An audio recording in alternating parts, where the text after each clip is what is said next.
crime syndicate from jail was not a good option. So I think we're about to go live, guys. Okay. I'm going to wait for the signal from Emily. Okay, you're live. So welcome to this spotlight interview with the Miró Quartet. My name is Adam Neiman. I'm the Artistic Director of the Manchester Music Festival, and welcome to the MMF Digital Concert Hall. We actually have two audiences at the same time right now. We've got our Zoom audience, which is open to our festival patrons, and then we've got our YouTube audience, which is open to the general public. So we're going to be managing the live elements of both at the same time. I just wanted to kind of give you guys the structure of today's interview. So first thing we'll do is, of course, I'll introduce the quartet and tell you a little bit about them. We're going to watch a video of them playing one of the Beethoven string quartets, just a little clip as well.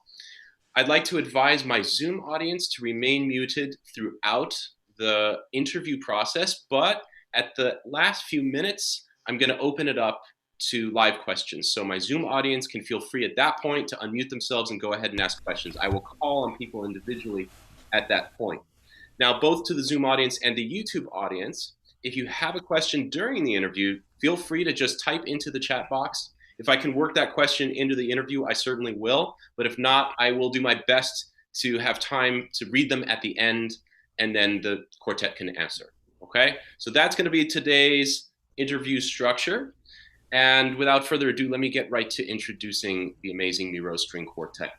So we're going to go ahead and actually share their biography on screen so that you guys can read it, but I'm actually going to read it out loud because there's just such great stuff in there. So the Miró Quartet is one of America's most celebrated string quartets, having performed throughout the world on the most prestigious concert stages.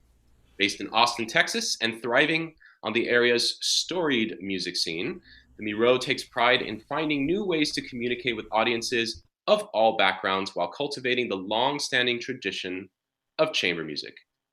The Miró celebrates its 25th, it's hard to believe, 25th anniversary this season, performing a wide range of repertoire that pays homage to the legacy of the string quartet and also looks to the future of chamber music and string quartet playing in the United States. In honor of the 250th anniversary of Beethoven's birth, the quartet concludes its recording cycle of Beethoven's complete string quartets with a box set released on Pentatone and performs the composer's complete string quartets at Chamber Music Northwest. Now, this is a side note. In both the YouTube chat box and the Zoom chat box, I have placed a link for anyone in our audience who would like to purchase the Miró Quartet's complete box set of the Beethoven. I highly recommend you do so because it's amazing. So I've made it as convenient as possible for you to go right away and buy it. And we're going to talk with them about that project. But let me continue. The Miró continues its archive project, honoring the American string quartet tradition by recreating historic programs by the Flonzali, Kneisel, and Kolisch quartets with performances at Carnegie's Weill Hall and the Library of Congress in Washington, D.C. The Miró also premieres a new work written for them by Pulitzer Prize-winning composer Kevin Putz at Orcas Island Chamber Music Festival, Chamber Music Detroit, and Chamber Music Tulsa. Since 2003, the Miró has served as faculty string quartet in residence at the Butler School of Music at the University of Texas, Austin. And in 2005, the quartet became the first ensemble ever to be awarded an Avery Fisher Career Grant. Now, before we start talking to the Miró, I just want to go ahead and play a clip of them playing the Beethoven String Quartet, Opus 135. This is just a short fragment, so we're going to get that shared momentarily. Here we go.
Wow, what a performance.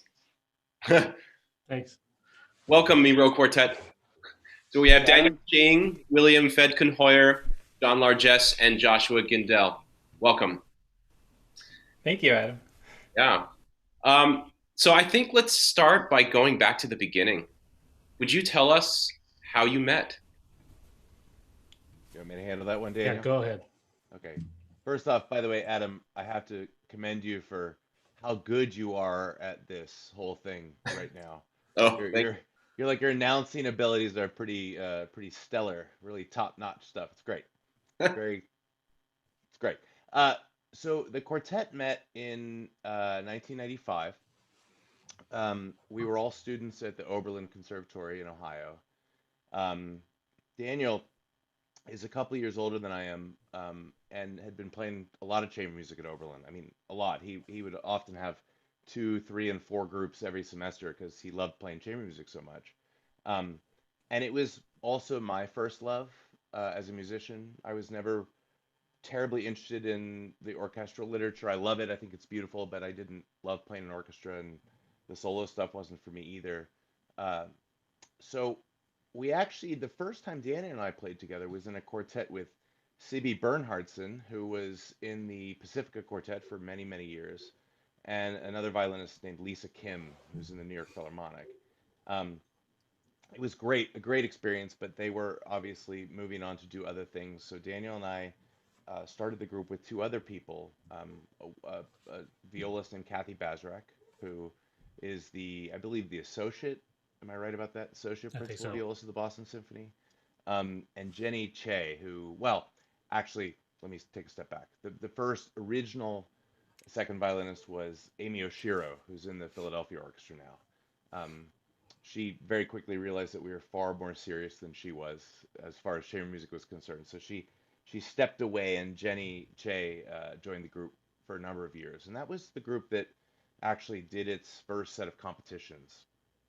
But Kathy and Jenny had different ideas of how they wanted their career to look.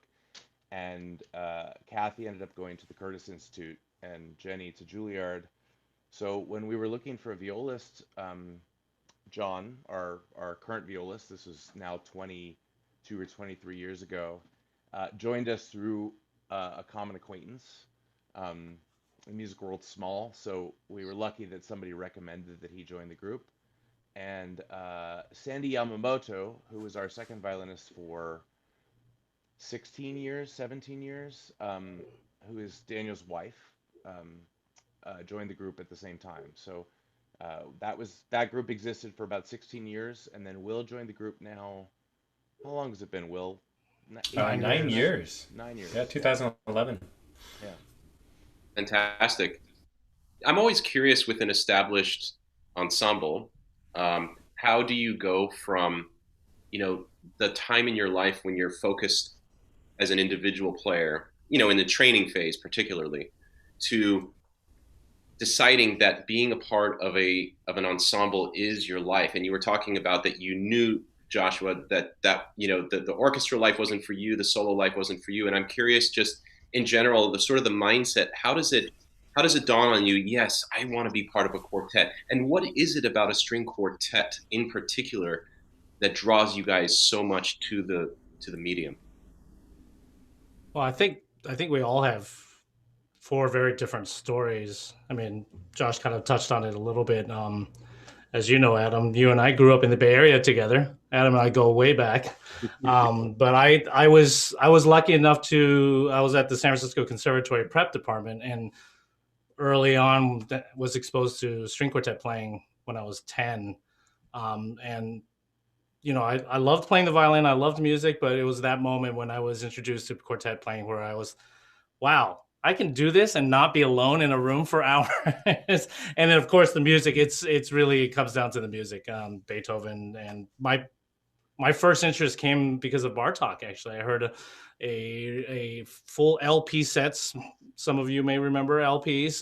There was an LP set in my father's home of Bartok. He had never opened it. He was only interested in solo violin playing. And so I opened it up for the first time. It was Juilliard Quartet, and heard these amazing sounds coming from what seemed like a string quartet, and so I was hooked from an early age. But yeah, so I when I met Josh, I had already been I had the itch to be in a quartet. But I think John and Will have similar but different stories as well.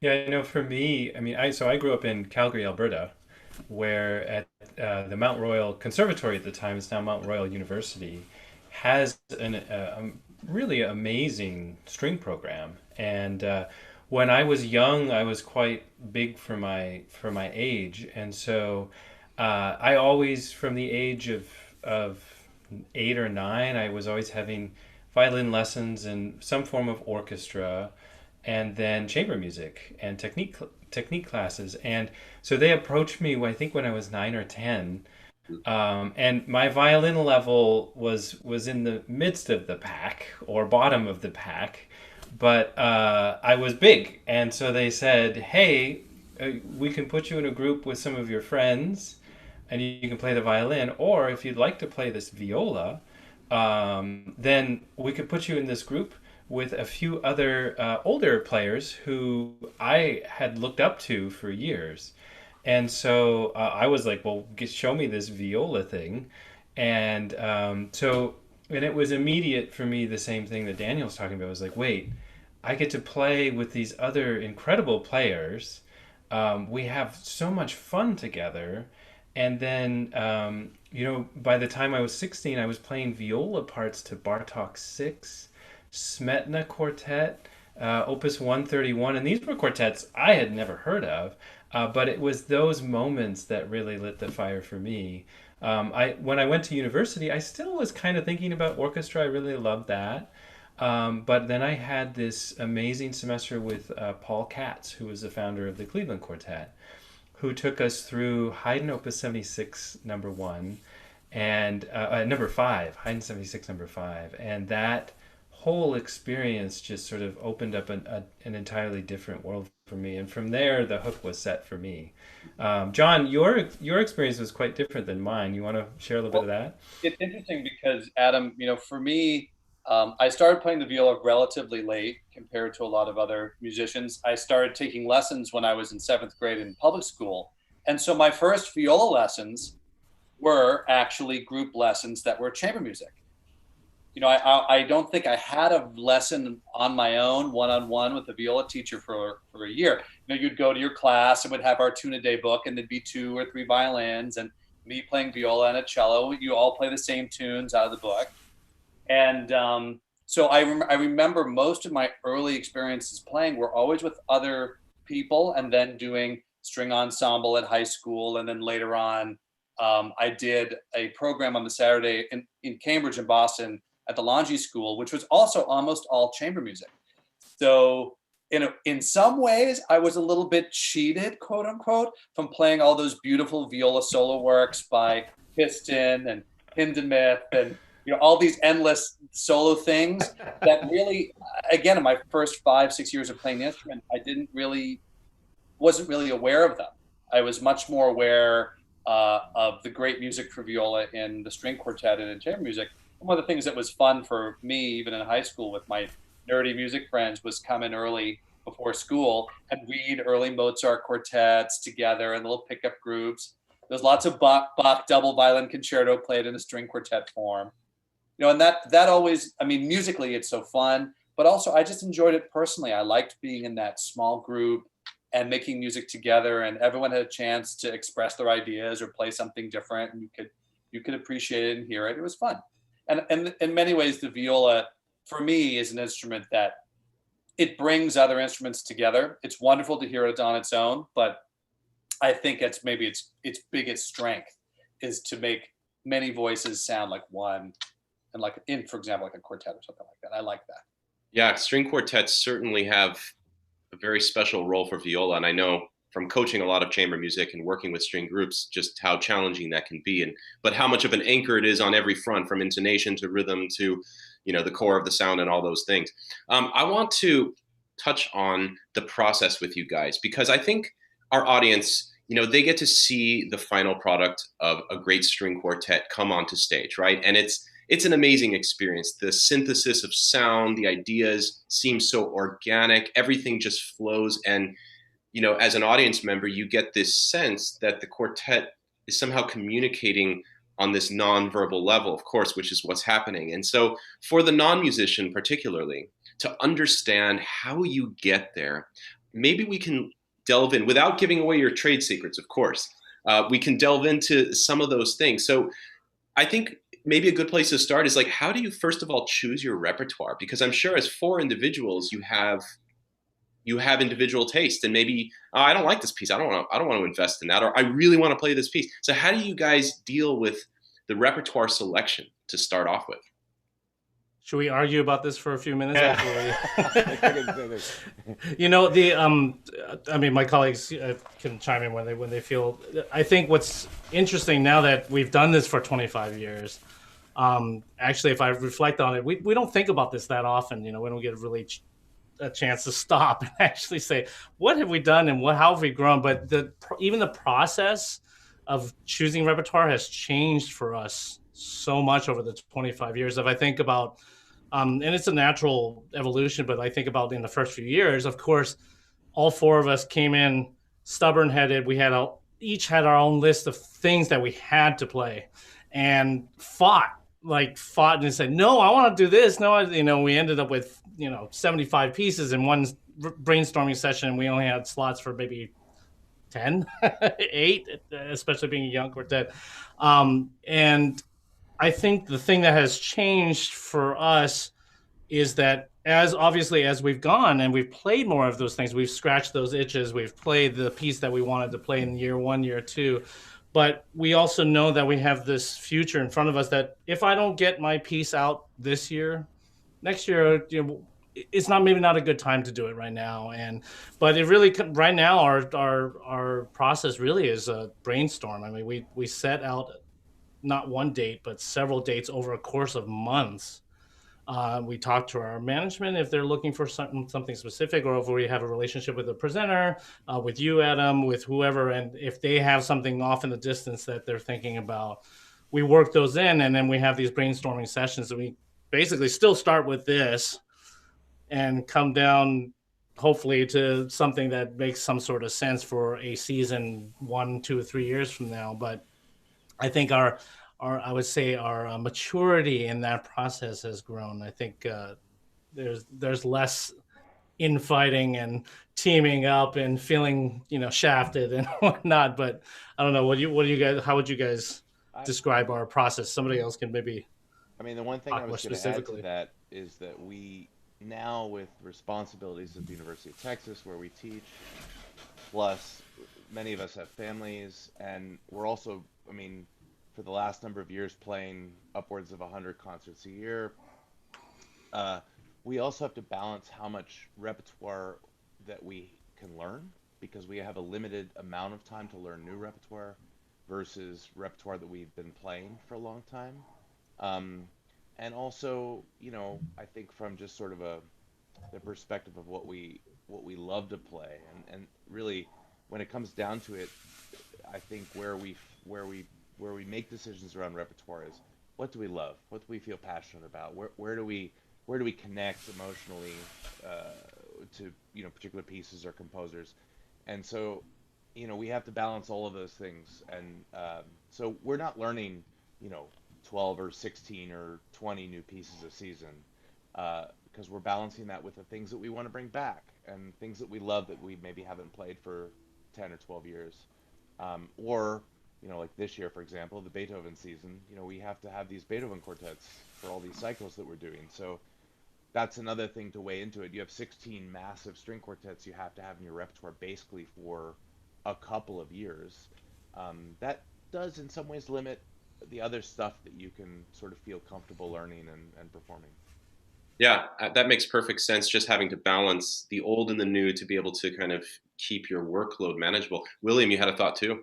Yeah, well, the one thing I think is generally surprising to a lot of people is we're actively processing things very much like any other business. So our repertoire, we plan 10, 20 years out.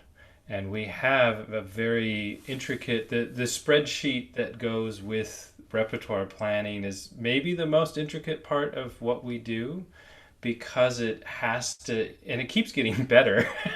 We just got a new version in March. It was exciting. But we have to incorporate certain amount of programming for touring, but then for large scale projects, for recording projects, for video projects. Commissioning is another aspect of programming. And so there are all of these things that we're trying to accomplish with our programming that it's a big puzzle to piece together. And at the same time, we try and still also keep it so that if we find something that we actually hit on that we really love, that we can follow that. So our 2 to 3 year plan is fairly solid and very well etched out. But then we have plans that go 5, 8, 10, 20 years. But those are all a little bit more malleable, so that if we all of a sudden get hooked on Gina Stara quartets and we want to pivot, we have the ability in the room to pivot. One of the things we just did was that just this fall? Gosh, it feels so long ago. Was we said, all right, well, let's just take a look if we just had 10 years left, and everybody just, you only get to throw up, was it 10 pieces? I think we started out, and we put a big whiteboard up, and everybody got on board, and we had everybody got 10 pieces. And then I think I can't remember the process that I changed the game. Then I was like, all right, you only got 1 season left. And I think there were a couple people who got really upset about that. They're like, wait, this was 10 seasons. I was like, no, now it's 1. And so we starred, everybody got to pick 3 quartets for that final season. And then I said, all right, nobody, you got, all of a sudden something's happened. We literally have 1 concert left. What's the piece you want to play? And so it was fun in the end to just kind of think that way. But it was also, when you put that pressure on yourself, I remember myself was wiggling. I remember, Daniel, you were like, oh man, you were the last one to commit, because there were these 2 things. And it's like, well, if this is the last thing we get to play together, what is it going to be? And that actually sparked some fun little conversations with each of us. And I think we had different conversations because of an exercise like that. So we try and expose ourselves to that kind of pressure and those kinds of decisions, so that we're constantly getting in touch with where we are now with what we've learned. That is so cool. What an intricate process. And it's great that you guys, I mean, obviously being that organized and being able to mentally construct a micro and a macro plan, I can imagine that just, in a way, it just unloads the burden sometimes of just things that might be sort of welling up inside of you as you're playing all these concerts, and you have passions for this and passions for that. You know that your passions are being listened to by your colleagues, and that there's a way to work that into a grand plan. And that actually leads me to think about another question, which is this micro to macro way of looking at things.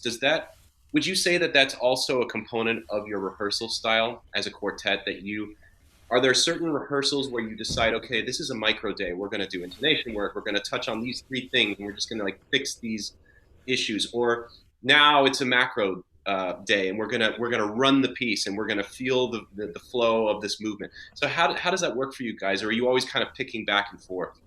I mean, we absolutely have that concept. It's kind of interesting, Adam. When I joined the quartet 23 years ago, one of the first summers we spent together was at Aspen Chamber Music Festival, and we worked with Earl Carless, who is the very illustrious second violinist of the Juilliard String Quartet for many years. And he told us about the hourglass rehearsal method. Mm-hmm. And he said you can apply this concept of starting big, narrowing your focus, and then reintegrating and widening your focus to a single rehearsal, to a personal practice session, to a week of rehearsals, to a month learning a new piece. And we worked on implementing those things with him and together when we really didn't know yet how to rehearse with each other. We were still all young enough and inexperienced that, again, you come to rehearsal with a list of things you want to do. Somebody else has a list of things different that they want to do. You fight about what you're going to work on. You don't get to any of them, that kind of stuff. And it's been interesting over the years. We aren't as strict now, maybe, as we were 20 years ago, but we definitely have an idea of, well, are we going to play the piece through without saying anything just to see where it is? Are we going to make this a slow playing day where we go through things, not even working on them that much, just to play them slowly and refresh our ears? What kind of rehearsal is good before a concert? What kind of rehearsal is good after a break? And those change, those ideas and concepts can change. We try to flex and get input from everybody, but as a quartet, it does help when we're all on the same page going into rehearsal, even if we just take a few minutes to articulate our goals for the rehearsal. That way we all have a chance to contribute to that. We can maybe voice why or how we're going to do that, and at least we don't always make our goals for every rehearsal, but at least we feel like we're starting off on the challenge of that day together. That makes perfect sense to me as a musician, and I think for our audience, it's really interesting for them to have the insight. That I like that hourglass metaphor. I've never heard that before, and I really like that because I find that it resonates with the way that I work too. I'm very curious about your way of dealing with each other as human beings. I think we live obviously in a really polarized society.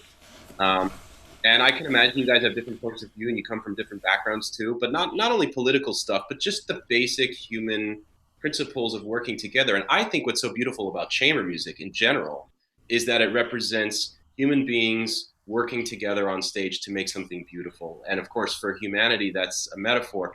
But I think quartet life in particular is probably the most challenging when it comes to that dynamic. And I know of many quartets that don't get along very well personally, but play great together. And then there are quartets that absolutely love each other, but they don't play particularly well together. You guys have it. You seem to have it all. You guys like each other. You seem really respectful of each other, and you play amazingly. So I don't know. Without giving away trade secrets, is there something that is the secret of your success as human beings working with? Now we don't want too many groups getting along now, so we're definitely not. We're not going to reveal our trade secrets for how to get along as a string quartet. Never. Fight for what you believe in and never listen to others. Next question. What are we talking about? I hate all you guys. Who wants to speak about that, Josh? Yeah, I can start. Especially as we've grown older and priorities in our lives have shifted. We have families and teaching obligations and stuff. We have very quickly realized that respecting each other's personal needs and personal just the things that come up in life are far more important than what the quartet needs, and that if you bring 4 people into a room who are extremely content and happy with how their lives look and the relationships that they have with their partners and their children and the university and all those things, you put 4 people who are content and happy and feel fulfilled, then you can come and make music together without a whole lot of conflict. And the music has always been the first priority for us as a quartet. I mean, we put the quartet first always, but we are an amalgam of 4 voices and 4 personalities and 4 lifestyles and 4 different lives. And if we can't be flexible and malleable to accommodate for people's needs, whether it be in their personal lives, in their health, in their musical desires, in their repertoire desires, then we can't be effective as an ensemble, as a group. And I think, when we came together, there was a lot of tension in the group because we were 4 very different people and 4 very different musicians, and we are still that. And I think the tension of the 4 of us, the fact that we do approach things very differently, actually makes for more intriguing, more exciting music making. But we also we create space for each other. We are very malleable as individuals and as a group to allow for people just to be themselves.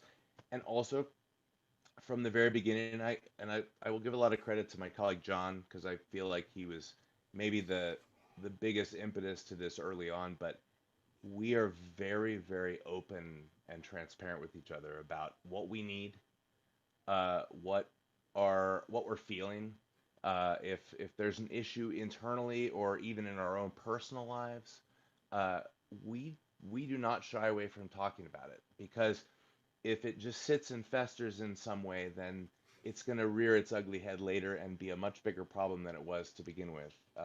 So we are very also, I mean, I would say that maybe that's for young groups, that's the biggest thing, is just learning how to be honest and transparent with each other. And that's been a big thing for us as well. Yeah. It's funny, when that first summer I mentioned before in Aspen, we spent so much time, the four of us, arguing and crying and having talks about, all of our feelings. And a lot of our quartet student colleagues were like, oh, the Miró Quartet, they never rehearse, they just fight and they talk. They're not going to make it through a year.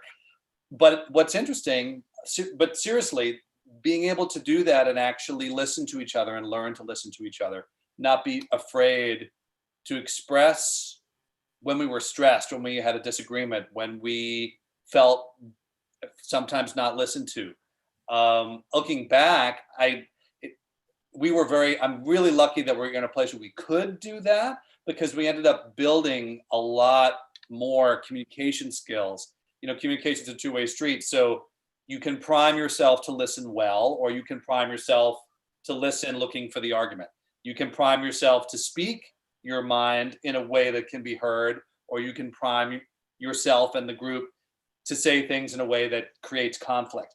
And just learning how to be able to listen and communicate over the years. I mean, the music has been amazing, but maybe the biggest gift of playing a string quartet is really that. I also cannot stress how important that's been in my own personal life, and my ability to interact with my spouse, my children, with my friends, with everybody.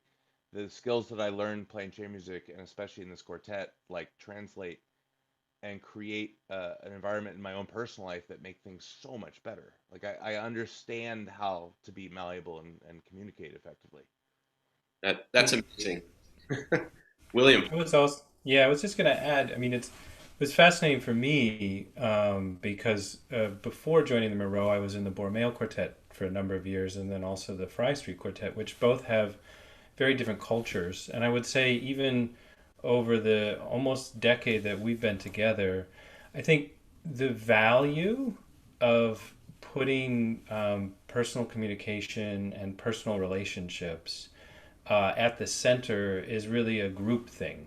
So, not in disagreement with anything everybody just said, those are all important things. But even if somebody is communicating well and somebody is taking it well, if all four members of the group aren't equally committed on that being a very high value, then you're still going to have these cross tensions that come into everything, the playing, the travel, decisions. And so I think it's also what I've felt so proud of, and also felt so unique about what we've all done and what the Miró Quartet has always had, is this group culture with a high value on those personal relationships that, like John was saying, they only argue. Well, actually, that argument and the way that they were learning in those early stages set that really strong foundation for that value to remain high throughout the career. And it pays off in so many ways, like Josh said, across our personal lives, across the other parts of our work lives. And it's been a real gift, I think, for all four of us.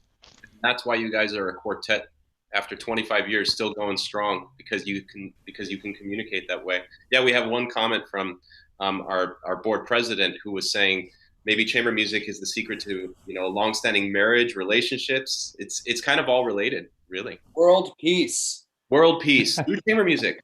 Yes. I want to touch on your Beethoven recording, and I think that dovetails nicely with the concept of communication. So our audience has heard me say many, many times, the Beethoven quartets are seminal, right? These are at the center of the repertoire, and they're so important. And we're also talking about the Beethoven piano sonatas, and we're talking about the Beethoven violin sonatas and the cello sonata, and how in each of these cycles of pieces you see Beethoven's arc really shift. So I was wondering if you guys could talk a little bit about what it's like to set about to record the 8-disc 8-volume box that makes up the complete Beethoven string quartets. And maybe you can talk about what it is about the quartets in general that is so special, so challenging, and what does it feel like to have that project behind you? I mean, I could start. I mean, uh, for those that don't know, the project that we undertook for the Beethoven is maybe a little bit unconventional. Most quartets will probably do the recording within a year or a few at most. And we took our time. We took 15 years to do it, 16. And I guess that's kind of a culmination of how this project first came about. When we were a young quartet when we started, younger. And we had this, now sounds like a crazy idea. When we thought it was cool at the time, we thought, why don't we record these quartets when we were at the same age that he wrote them? And I think that goes into a little bit more about what we feel about these quartets, which is that these quartets, yes, he wrote them so he could publish them, become more famous and all that. But more than that, I think more important than that is that they were truly an autobiography. And when you look at the quartets, when the early quartets, the 6 early quartets, when he wrote between when he was 28 and 30, he was doing what all musicians, even modern musicians, were doing now. He was out to set a name for himself. He was publishing these 6 quartets like his teacher Haydn and his role models Mozart had done before him. And yes, at that time, he was trying to become famous and he was imitating them, but also showing his own voice. And as he was going through the Opus 59s, 10 years later, and going to the late quartets where they've really truly become an example of self-expressionism. And that's why they are so important. Like the piano sonatas, they go through that full range of career composer. Now I'm writing because I have to. You go from doing it because it's just your job to doing it because there's no other way for me to express what I'm feeling, especially with his deafness and everything. So we took that, said, well, we can understand the energy of these Opus 18 quartets because we are young. So this is the best time to play them. And then we will wait 8 years and then record the Opus 59s, and we'll wait until we're 55 and 56 until we're not there yet. But when we will finally record the late quartets, and it came to a time, it was our so we had been slowly marching through that. And when Sandy left the group and Will joined the group in 2011, his joining kind of revived that, and it was just about that time that it was, to get to the Opus 59s. And our engineer, who has engineered this entire series, Da Hong Situ, Adam, you might know him, and he speaks with no filter. And he basically came up to us after one of the recordings, I think, of the Opus 59. I said, guys, you really want me to wait until you're 57 for me to record these?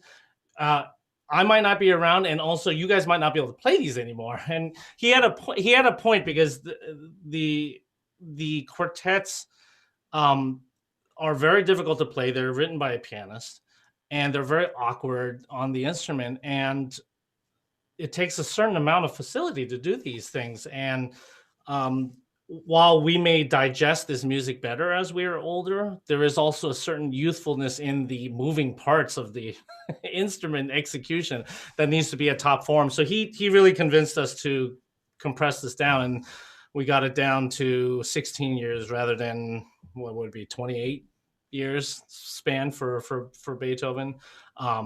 So that was kind of our journey with that. And that kind of explains a little bit also why these quartets are so important, is that they really are somebody who's speaking not with words, but speaking all the emotions that he was feeling. And he was the moment he lost his hearing, he became trapped in this space in his own head, which in many ways was great for us because he was no longer limited to conventional harmony or conventional rhythms or conventional traditions, and he was able to explore. But of course, that created frustration, anger, and just all these emotions that he felt through, and love, a tremendous amount of love too. He felt very fortunate too to be alive and to feel certain connections to the few. I mean, at that point, few people in his life that were truly he felt that he could trust. Yeah, he was socially quite isolated by He his was death. very isolated. In one of our educational talks, the Get to Know the Music episode we did on Beethoven, we talked about the Heiligen Testament, of course, which is a seminal document, and that was written in 1802. Having studied these quartets for so many years and performed them, do you see a very clear line of demarcation from when he seemed to? Because it's amazing to look at the music written after 1802, sort of in his heroic period, right? You have the Aurora Symphony, and you have the Waldstein, and you have the Razumovskys and things like that. Do you see a clear point of departure where there's something leading up to his grappling with the deafness and reaching that critical point in his life, and then is it that something shifted in his consciousness? What do you perceive through the quartets about his life journey? I mean, it's to that specific question and the general question. It is interesting at the end of the Opus 18s, Opus 18 number 6, the last movement opens with this strange, unusual, unexpected, slow prelude called La Malinconia, or Melancholy. And it's totally out of place, out of character with everything that's come before. It sets up a very light, happy, joyful movement, and yet strangely, in a weird twist, he keeps bringing back these little brooding, depressing edges. I mean, as some theorists have said, that musical romanticism began with La Malinconia in this piece, because it is just this wandering, deep, almost frightening in its profundity, mostly negative prelude. And it's interesting because then there's that break between the Opus 18s and the 59s. What I find interesting is that maybe we in the quartets don't hear what happened right around Heiligenstadt Testament in 1803, because the next set of quartets aren't until 1805 or 6. But you can tell the end of the Testament, he says in brief, I'm going to overcome this challenge. I'm going to conquer all genres of music with this gift that I've been given.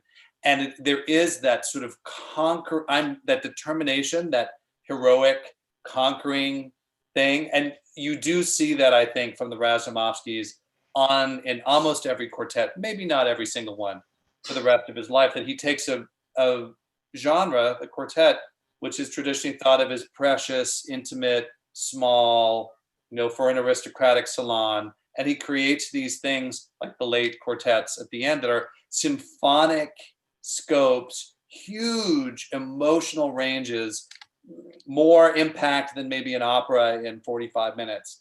And it's his need to go beyond that, I think, starts with, as you say, that 1803 Testament. And sometimes it's a tragic need, and sometimes it's a joyous, wonderful, impassioned need. It's interesting that you mentioned that. Yeah, and the late quartets, I know for the audience, the late quartets remain an enigma even to this day. And I've experienced that a little bit with some of the late Beethoven piano sonatas. For example, the Hammerklavier has this really long fugue. It kind of twists and turns and goes through crazy harmonies and stuff like that. But my experience was, it was sort of like an uncle that I couldn't really like when I didn't know him. But then once I got to know him, I really loved him and thought, yeah, it's got a really great heart. It just took me getting inside the piece before I could truly love it. Did you feel that way with some of the, particularly the more thorny aspects of some of the late quartets? I just to speak of the recording, I mean, one of the things that was striking to me about being able to spend this much time recording these pieces is that we really got to look very deeply into all the pieces. We had the time, we gave ourselves the time, we allowed ourselves to explore with Dalhong in the studio, but also prior to being in the studio. Um, and I feel like we were able to really get to the heart of the pieces quite effectively. But then interestingly, now after we're done with the recording, we go back to these pieces and we're like, oh my gosh. And it just seems to be one of these things with these Beethoven quartets where you you feel like you understand them, you feel like you know them, and then you come back to them after a certain period of time, and just something strikes you and you're like, oh my, I can't believe I never saw that before. And that's what we love. I mean, it's what we love about playing music in general, is that we're constantly being able to re-explore things and look at them from a new lens, with a new lens and from different angles. But especially with these Beethoven quartets, because there's so much there. Um, it just was a real pleasure and actually a real we were very fortunate to have the time to spend with these pieces in the studio that we had, but also preparing for these recordings. And now that we're past the recording, being able to just go out and play them in public and spend time rehearsing them, uh, it's just every time we look at them, we learn something new.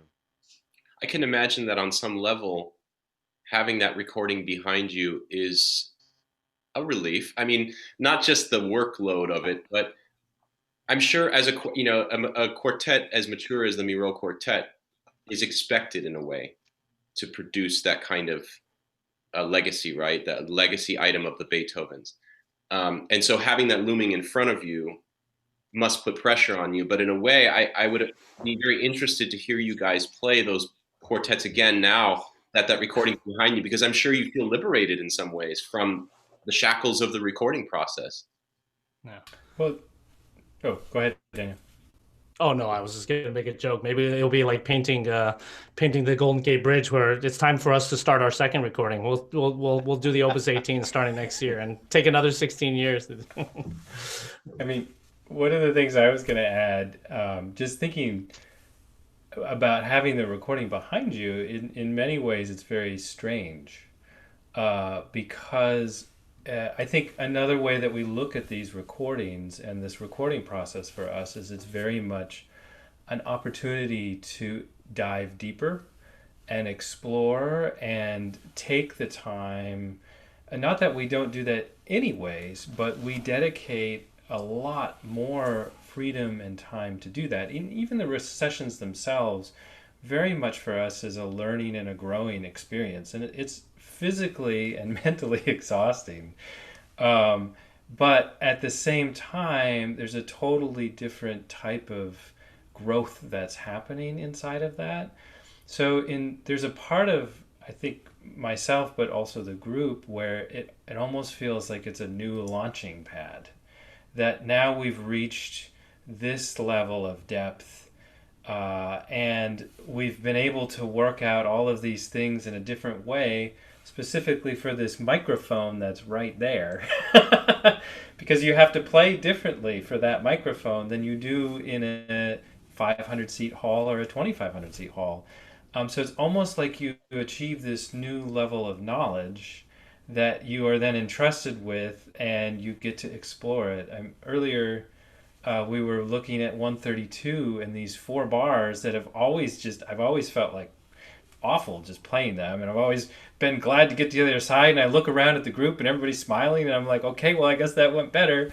Today I was able to just kind of piece it together differently, which, without the process of the recording, but also without the process of being able to play these so frequently, that's such a great benefit and gift of the life that we're entrusted to lead. And I look back at playing those 4 bars 20 years ago, and just remember some of the highs and lows of those, and now there's sort of a new sense of, oh wow, so now that can be interpreted before, or how does that carry through, and all of these other connections even within that same movement. So it's sort of, it feels behind me, but yet at the same time like it's still evolving and growing. Yeah, it actually makes sense why the Guarneri Quartet decided to re-record all of the Beethoven quartets. Sorry, Glenn Gould going back to Bach. Cleveland Quartet. When you're done, you're like, wait a second, now I feel like I can. Now I get it. I can do this better. I get this. Yeah. Yeah. Alfred Brendel recorded the piano sonatas at least twice, maybe 3 times. 3 times. Crazy. Yeah. So Amazing. I'm sure you guys have so many projects. As you mentioned, you're thinking in macro terms, but are there any projects that are coming up in the next few seasons, assuming we can have seasons again that are live? Anything in particular you're excited about that you want to share with the audience who's listening? John, you want to talk? You did mention when you're reading the bio about our archive, string quartet archive project, which is something that we thought of to celebrate our 25th anniversary, which is 2020, big celebration this year. But it was a chance for us to look back to the quartets in the United States, many of whom current listeners and our students don't know or have never heard of, and whose careers paved the way for us to be here. Without them doing what they did 100 years ago, we wouldn't have the concert halls, the series, the culture, or the idea of recording quartets. And many times in classical music, still in the United States, when we think back, what was happening with chamber music 100 years ago? We're like, oh, Europe. It must have been all Europe, right? And there was a lot going on, but there was so much here. And so what we decided to do to sort of celebrate that history of lineage, and also when we looked at some of these quartets, we saw that we were the pupils of their pupils, or the students of their students' students sometimes. So there's even that kind of connection, not just of them doing what we do now, but actually teaching and coaching people who taught and coached us. So we picked 3 groups, and actually we're coming out with a 4th program to do with clarinet in a couple of years, based on the Flanzali Quartet, a great string quartet in the 1920s in New York City. They spent their time in the summer in Switzerland and the rest of their time touring the United States. The first great American string quartet, the Kneisel String Quartet, whose first violinist was the first head of the violin department at Juilliard. Kneisel Hall was one of the first summer chamber festivals for string players to go study chamber music in the United States. It still exists today in Maine. This group is just an example of that, one of many groups, and we decided to actually play their real programs. We picked interesting, cool programs from a certain date in their career and a certain specific hall, not only to highlight them, but to highlight how different concert programming could be 100 years ago from what we're used to today. So pretty much none of the 3 programs that we're planning to do, we did some of them last fall and winter, and we're doing some more of them again coming up when seasons resume. Almost none of those programs are your normal 3-piece program, classical, contemporary, romantic. That's really interesting. So you guys are now unchaining the bonds of programming structure to do things a little bit differently. That's cool. It's kind of fun. The Kneisel Quartet program we did actually celebrated their cellist and our cellist. He got to play a Survey solo piece with a guest pianist in the middle of the quartet program. Did you know that the Kneisel Quartet premiered the Amy Beach Piano Quintet with Amy Beach also? I didn't know that. Oh, Yeah. I didn't know. She played with them frequently. They were one of the groups that kind of helped her along with her chamber music endeavors. I know this because we're also focusing on female composers this year. It's a very important year. And so Amy Beach is one of those focuses. But yeah, the Kneisel Quartet has a reach in so many directions as far as the music industry is concerned. Somebody asked a question about getting you guys to come back to MMF. Of course, we were so disappointed that we had to cancel our live season, and that we had to, miss your performance. We were going to perform together. And just to the audience, so I'm working with the Miró's manager to find a time when they're available. Unfortunately, next year won't work, but we're going to work to find a time because you're absolutely, one of our top priorities. So we want to have you back. So, you're going to be a part of the Live Manchester Music Festival sometime soon, for sure. So I just want to rest assured. Are we doing the 4A second piano quintet? Hey, why not? So at this point, I would like to open things up. We have a couple of Zoom members here. I see Stan Riesman. I don't know if he has a question, or Ron Simmons. I see. So anyone who would like to unmute themselves can feel free to jump on in and ask a question. No? I'm seeing a shaking head. Okay. All right. And I'm looking to see on YouTube. Okay. Well, I think we're then coming to a close. I can't tell you what a pleasure it's been to have you guys, to talk to you guys, to hear your thoughts. Really, really incredible conversation. And thank you for your time today. We really appreciate it. Thanks, Adam. And stay. Thank you, Adam. It's great to see you. Yeah, you too. All right. Thanks, Adam. I think we're going to sign off. So all the best to you guys. All the best to our audience. Bye-bye. Bye. Thank you.